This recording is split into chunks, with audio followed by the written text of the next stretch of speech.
told me don't make a promise you can't keep. Baby kitty, what you eating right now? Stop chewing. I guess fuck it. That's life. What you gonna do? Man, I swear it's What I dream about. that's life. Baby, I will spend it all with you. Yeah. What you gonna do? Everything is changed. That's life. Baby, I will spend it all with you. Yeah. Can I please get a standing ovation? I'm planning every bitches in my dress and I'm waiting. We got blood for this fucked up nation. Fucked up nation. That's life. What you gonna do? Cheers. Health and wealth and Health and happiness. wealth. Sleepy kitties, because I had to tucker them the fuck out. I made Jordan and I turmeric and ginger shots with ashwagandha powder in it. Got a lot of Down the practice. I'm ready. Welcome to That's Life Podcast, episode 10. 10! Kudos to us for being 4 consistent. days straight. 4 days straight, 4 days up, 4 days down. And we're just going to keep at it. Keep making as much interesting content as possible because we enjoy making it and I hope you guys enjoy listening to it. Today's episode is going to be on psychedelics. I know they've been an integral part of my experience in the last 7 years of using them. And I have seen, honestly, that whole field of psychedelics grow as kind of my experience deepened into them, which is an interesting thought. I don't know if just because my awareness went to it, I've noticed it more, or actually it's been significant changes in society. But either or, I think it could be a little bit of both. But either or, I'm just super passionate about that one subject. When I think into my passions, it always is on the forefront of my mind of topics that I'm just thoroughly interested in and I believe have a lot of utility and could help a lot of people because they helped me tremendously. So in this episode, I'm going to kind of go over some of my experiences. Allison's going to go over some of her experiences. Give a little bit of evidence to back up maybe some of our experiences or what science is doing today with the information surrounding psychedelics. And then ultimately, leave it up to you guys if you want to do it. And it'd be awesome if you do, but we'll get to that part at the end. So I'd like to introduce the beautiful Larin today. And if you want to say hello to everybody, say hello. Hello, you guys. Thank you so much for tuning in again. I'm super excited to be doing another episode. I'm super proud of us for doing this many in a row. This has been awesome, and we were talking today, and I was like, I just feel so much momentum, and I'm loving this, and we are coming up with so many creative ideas and topics that we want to talk about, and we knew from the beginning that psychedelics was going to be a topic that we talked about, and I'm really glad to be able to share our experiences with people because both of them are very unique in their own way, and so I think that it'll be good to have both of our perspectives on it for people because I do want to be totally transparent and real with everyone on the effects that it can take place. So. The advantages and potential, I guess it's all how you put it to yourself, but potential disadvantages for lack of a better term. And that's the other thing too, is this has been a topic that's been prevalent and we've personally wanted to talk about it. But as this podcast develops and I start having other people on, this will be a continuation topic that will probably run through this entire podcast. I can't see psychedelics not having utility at some value to pretty much all the podcasts, which if you listen to the last podcast, you probably heard some tidbits of psychedelic information, how they could be used to treat addiction, which I find fascinating and interesting, and people should look into that for themselves. So with that being said, you're going to hear more about psychedelics, not just this conversation. You'll probably hear this conversation, many others like it, because everybody has their own unique experiences on them and potentially knows more than I do or knows more than the information I found or could just drop some enlightening knowledge that could help ultimately any individual person come to a better understanding with them, and maybe open your own mind and maybe want you to get to try them. So I'm starting off, like I said, with kind of recounting my experiences. I know Allison has some questions involving those, if you wanted to ask me them. Yeah, of course. My first question for you is, how do you think psychedelics changed how you maneuver through life? Well, that's a great question. I would go back to my first acid trip that I ever took back in 2016. For years, people told me, oh, you'd love it, you should try it, you should try it. I was always a little bit tentative just because I heard like the horror stories of, oh, you could just get stuck in a trip and your entire life you're going to be tripping. And that was a little bit unnerving, but I finally reached a point where I had some close friends who were like, yeah, we've done it, it's a good time, you definitely like it. And then I kind of just like, fuck it, like, let me give this a shot. So I took it, and I knew instantly that this was changing my life, just my perception of the world and how I could kind of see the world flowing in my favor. I just saw like this unique flow where everything always seemed to work out, and there was like some sort of guiding, connecting force. Just like, this is in my trip, and then throughout the other trips, numerous trips that I've had, I've kind of encountered a similar guiding force where it just seems like you're kind of flowing with the path that you're supposed to be on, and everything just ends up working out and being like an amazingly beautiful experience, better than you could even imagine. So that being said, they kind of changed how I maneuvered through life with that. For the first trip, definitely was like, oh wow, I think there's a flow to this, and then having like sequential experiences on that and kind of finding a similar flow type pattern, it definitely made me more aware of that there is a flow, a natural flow to every individual one's life. It's a matter of putting our attention to it, and then putting good energy into that, and like reaping the benefits of it. So that is the biggest sense of how I've seen that it's made me aware of how to maneuver through life. And then also, when I've come to sticking points in my life where I'm not entirely sure what to do, and maybe I have options, or I might think my options are limited at that time, I've used LSD, mushrooms in particular, to kind of let me get introspective with myself, where I've taken them with the proper set and setting, which is crucial for all of this. Like, I should have said this in the beginning, but I'm going to say it now.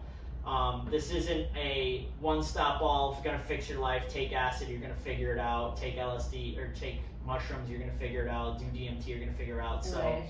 So make sure, if you are going to do it, you're in a good set and setting. You're with people you trust. You're safe. You do your research. You dose yourself correctly. And if you're predisposed to any potential psychiatric dispositions, you're aware of that, and make sure that there's not going to be any sort of counteractivity. So that being said, I'll get back on topic. That being said, when I was in sticking points in my life and I was generally kind of at a loss what to do, I would take psychedelics, and typically it would either give, like, I would kind of come to the conclusions of what my next steps were, or I would just like be able to surrender to the flow of life and realize, like, I don't need to know the answers now, like, without resistance. Yes, exactly. I'm safe, I'm good. You like, need to stop forcing it so much. Exactly. And I have a roof over my head, I have food, I have enough money where I could cover my bills, like, everything's fine, it's working out in your favor. Or maybe I get a really good idea of, like, oh, I should call this person, or I remember somebody saying something in regards to a job or whatever the case is, and like, let me look into that more. So it just kind of like helped calm me, unnerve me, realize everything's okay and will always be okay, and or potentially give me ideas as to what the next step should be. So that's definitely how it's helped me maneuver through life over the years, and like consistently every time I check back in the space with myself, it's generally, obviously every trip is different, no two are the same, but a lot of the takeaways that I get are very just like, go with the flow. You're doing what you're supposed to be doing. Don't rush the process, and just continue on. Nice. I love that. I totally agree. When and why did you know that you wanted to help people with psychedelics or through medicine? I realized that probably, say 4 years ago is when I kind of came to the understanding. I had I had no knowledge into the medicine space really at all, so this puts me back to 2019. All that I knew is pretty much everyone that I have tripped with always would tell me, like, you're a great person to trip with. Like, I have the best trips with you. Like, we always have an amazing time. It's so much fun. I got so much out of that. I feel super safe in your presence. I know it's just going to be a good beneficial experience. And then that kind of led me thinking into, like, I was already under the understanding, having done it a good amount of times at that point, that these substances could offer a lot of help to people. And like thinking about that, I'm like, well, I'm very comfortable with these and I know they can help people. A lot of people tell me that I'm a good person to trip with, and maybe I could do this for, like, maybe I could help other people, like, introduce this to them, hold that space, and then the more experiences that I had in the medicine space and saw people getting into that I know personally, more so asking questions, being a part of it, like me and you have been part of it, and just seeing how kind of stuff is orchestrated, and then just kind of dive and then jumping into it. I mean, I'm still initially jumping into it, but I have facilitated and been there for people, and it's just so rewarding. So that's kind of, it's just, I've only gotten positive feedback from those feelings. But to answer the general question is, yeah, definitely probably about 4 years ago, and it's been a slow progression over those 4 years. It probably hasn't been until, I don't know, the last year, a little bit under a year, that I've finally kind of been like, I'm confident enough that I could do this. Specifically, honestly, this year, the last like 3 months is really where I've been feeling like my true nature, power, being able to do that. So yeah, I mean, ever since we have, been friends or talking, I always knew that you liked psychedelics. That was one thing that was brought up a lot in the beginning. And yeah, again, I was introduced. I mean, I did take mushrooms once before, but and that was years, but you truly introduced me to psychedelics and made me feel really safe about taking them because of the positive things that you had experienced with them, and just the safety that I felt like you provided, in that you were like, I got you, like, you're good, I'm comfortable with this. And so it definitely made me feel like I had a safe space. Yeah, definitely. I mean, it all really comes back to set and setting, and me personally, I'm a very grounded person within myself, and it takes a lot for me to really lose touch with reality.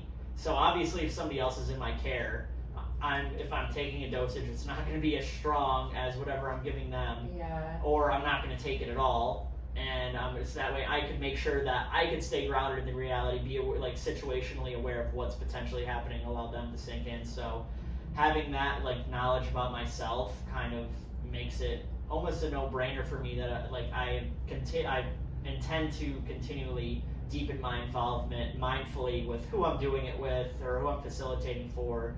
Whatever, if it's with an organization or other people, like I know them well, I know what their intentions are, because it could be it's an interesting space from when I have dipped my toes in, and I've had good experiences. I wouldn't say I've ever had bad experiences, but I've had experiences that I wouldn't want to give to other people. So just trying to glean all that knowledge to figure out how to come up with my offering in the best way that is true to myself and will like help the most. Yeah, definitely. I think you're doing great, and it's amazing to watch. I do love it, and I love being a part of it, and I'm happy that we get to talk about it openly too. I mean, you've talked about psychedelics forever, but for me to come out and talk about psychedelics like this is pretty wild to me. But it's been 2 years since. Almost 3 years. Yeah, almost 3 years since I took acid for the first time, and I've only ever had positive things to say about it since then, but I just didn't feel, I guess, probably comfortable enough with speaking from my level, because I was like, oh, I'm still like a newbie, I don't really know, I don't want to give people the wrong advice. But 3 years later, and the way that my life looks now, I'm like, I can give a little bit of credit to psychedelics, and I feel like if I can help that in anyone else's life to, you know, help facilitate them, then I have to speak up. And yeah, I mean, I appreciate your support, because I know that's been one thing in our relationship where I give a lot of credit to psychedelics and how they've positively impacted my life. There is absolutely no doubt in my mind they have changed me for the better and continuously remind me, if I do use them, like how to be better, or just how grateful I should be for the person that I am.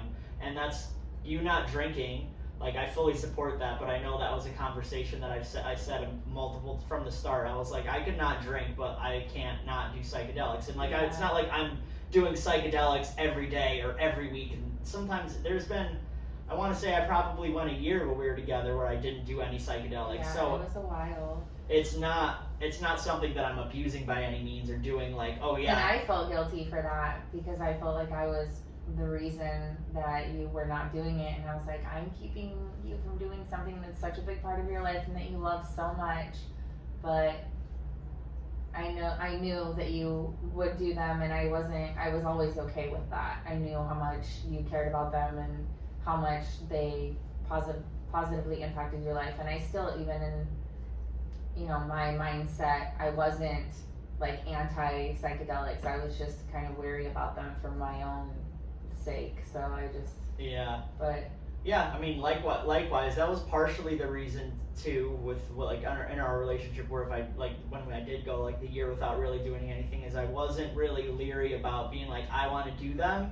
I was just leery about you telling me I want to do them too, and then I was leery about which we'll get into your experiences. Yeah. But then I was leery, like, yeah, I know I'll be okay, but I don't know if I have the space today to hold for whatever your experience might entail. But we'll get into that. Do you have another question? One last question. Where do you think that the future of psychedelics is going currently, and where do you want it to go? Where do you want to see it go? I see the future of psychedelics going very positively, based on, like I said, my having been in the space, whether knowledgeable of it or not, for 7 years, and just if I reflect on it, 7 years ago Netflix was out, there wasn't any documentaries on psychedelics or magic mushrooms or ayahuasca, and now 7 years later, it's all over now. Yeah, I haven't gotten a full-on count of how many are on there, but I bet you could at least find 5 things on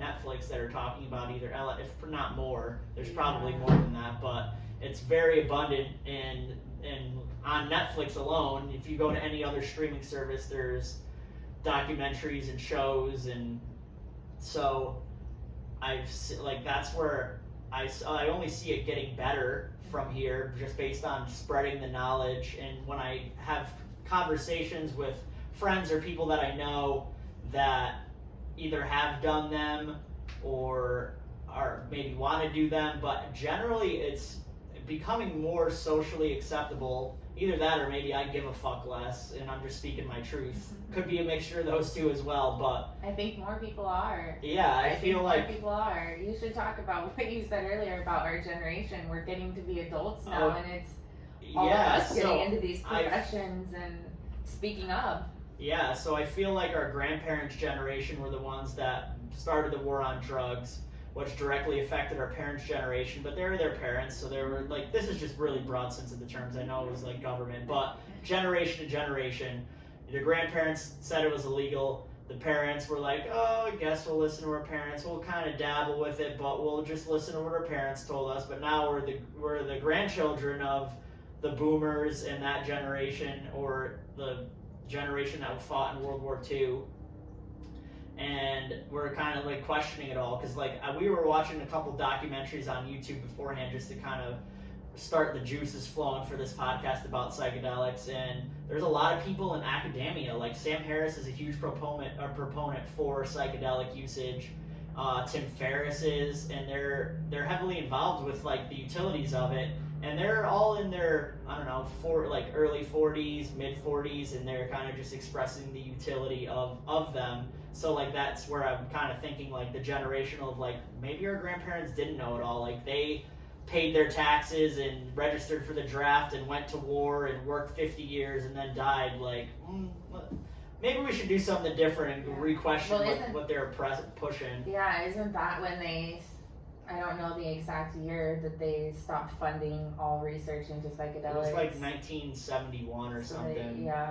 so that kind of curtailed it for quite some time. Yeah, pushed everything underground, cut all research off, really stopped stuff from happening for 45, 50 years in some regards. So it really set humanity back as a whole, because now a lot of stuff still isn't getting funded as it should be. It's a lot of private funding. The government is starting to look back into it somewhat, but yeah, it set it back. But I do think that it's been on a comeback, a consistent comeback. Like I said, most people that I talk to about it are very interested in it or had their own experiences, and generally everybody that I talk to has positive thoughts on it. Nobody's like, even my own mother surprised me when I told her that Johns Hopkins was doing an end of life study on it, and they're showing the utility for coming to terms with of our mortality.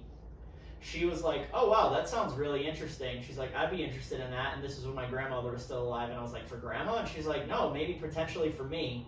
So like, even hearing my own mother say that at the time, I was kind of like, I was like, wow, that's, yeah, definitely. I mean, I know you're not dying right this second, but yeah, that was just very surprising. So I do think, specifically mushrooms too in general, like, when you look at it, it's literally coming from the earth. It's as organic as you could possibly get, like eating some mycelium that's bloomed to a flower. So I really think that where people are at, that is a big, like, we were also, one of the videos we were watching today was showing the toxicity level of all the substances, and mushrooms were like hands down the least toxic thing you could possibly I'll put ingest. I'll put the graph on the video, on the YouTube video, to show them. It was super interesting, the toxicity, but yeah, mushrooms were way down there, LSD was way down there, MDMA was way down there, ketamine was on the lower end of the toxicity level, but alcohol, tobacco, marijuana, heroin, and alcohol was above heroin. Yep, it was heroin and then alcohol. Yeah, and then I think it was marijuana, but it's which I find that interesting. I don't smoke marijuana. I don't condone it. I do think that has its own medicinal purposes too. It just doesn't necessarily work for me how I would like.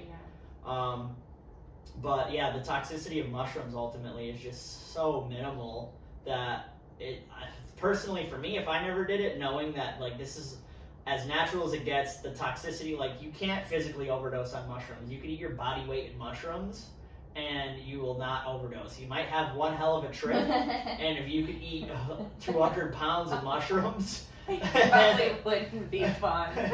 Yeah, I don't see that being enjoyable, but physically, if you could ingest that much, if it was possible, it still wouldn't kill you. It still wouldn't kill you. So that kind of, interesting. That type of information coming out and people realizing how safe that they actually are, it comes back down to setting and your intentions. And with podcasts and YouTube videos and with all this social media, with people sharing this information, I feel like it is and has been just, I mean, I get on Facebook and Instagram, I literally get advertisements for like ketamine therapy and stuff like that, and I'm just like, what? This is awesome. Yeah. Like I just, if you told me that when I was 18, 19, 20 years old, like when I first started knowing about this stuff, I'd be like, and they told me about what was going on today, it's amazing to see and witness. I feel like where the psychedelic space is now is like where the weed space was like maybe 10 years ago. Like just, I could see that. Like I know you grew up in Washington, and Washington was one of the first states to legalize or recreationalize marijuana. So you probably didn't have as similar as an experience as like where I grew up, or like a good portion of the rest of the United States, where they decriminalized it, and then you could have your medical card, and then they did something else where it might have been a little bit easier to get your medical card, and then they finally like recreationalized it, and that's like kind of, so I feel like it's depending what the substance is. When we were watching the videos earlier, they were saying that in a psychiatric setting that MDMA will most likely be cleared to be prescribed in like a psychiatric environment, and that mushrooms are would probably come second for that. There's a little bit more research and funding that needs to happen for that to happen, but they said that that should be happening. So it's really just a matter of time. It does seem like it's on a good trajectory. I think the more funding that goes into it, the more people that maybe try it from a non-funded place, but they trust one of their friends. If, like I said, follow what I said earlier, you don't want to just do it with anybody, anywhere, any place. Not a good idea. But if you're open to trying it and set up the proper experience, whether that be with somebody facilitating it openly or with shaman or whatever the case, I think that there's a lot of utility. Where I would like to see it going, because that's where I think it's going right now, it's going to take time based on our current capitalist system, because Big Pharma does have its hand in there, because a lot of these drugs, or a lot of these medicines, kind of go against the drugs that Big Pharma is pushing out, and they will cure certain ailments like depression or anxiety, and that people are paying mad money for. That people are using these pills for their lifetime, and the Big Pharma doesn't want. There's no money in a cure. And if people get sober and stop buying alcohol. Yeah. Alcohol is a huge one too. Not only Big Pharma, but that's a lot of money being made. So I do think